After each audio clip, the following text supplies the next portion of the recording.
আমরা অ্যানিমাল লাভার সব পটুয়াখালী আজকে হটলাইনের মাধ্যমে তথ্য পাই যে পাখিমেরা গ্রামে নীলকান্তর বাসায় একটি সাপ আটক অবস্থায় আছে। আমরা ঘটনাস্থলে দ্রুত পৌঁছে এবং গিয়ে দেখি যে সাপটি জালে পেঁচানো এবং সাপটিকে কে বা কারা যেন বাড়ি মারছে এবং এটা মাজায় আঘাতপ্রাপ্ত অবস্থায় থাকে।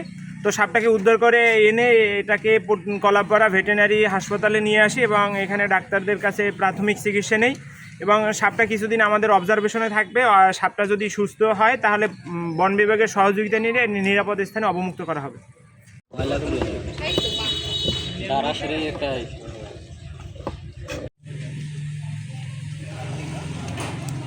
আমার ছবিটা দে মান না ভাই পাবো না আমাকে বইয়ের ব্যবস্থা করে দিন এটা ভালো হয় না তোদের কি বই মাছ এখন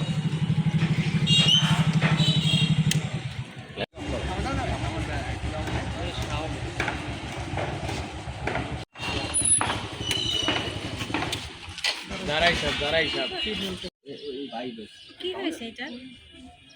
দাঁড়াই সাহেব এটা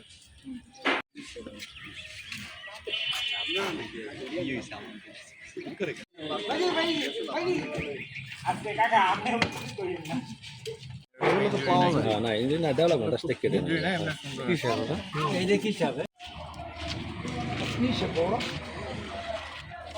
ভাই সব কাল নাগিনি এই যে কাল নাগিনি আবার হ্যাঁ রিয়াজ ভাই রওনা দিছি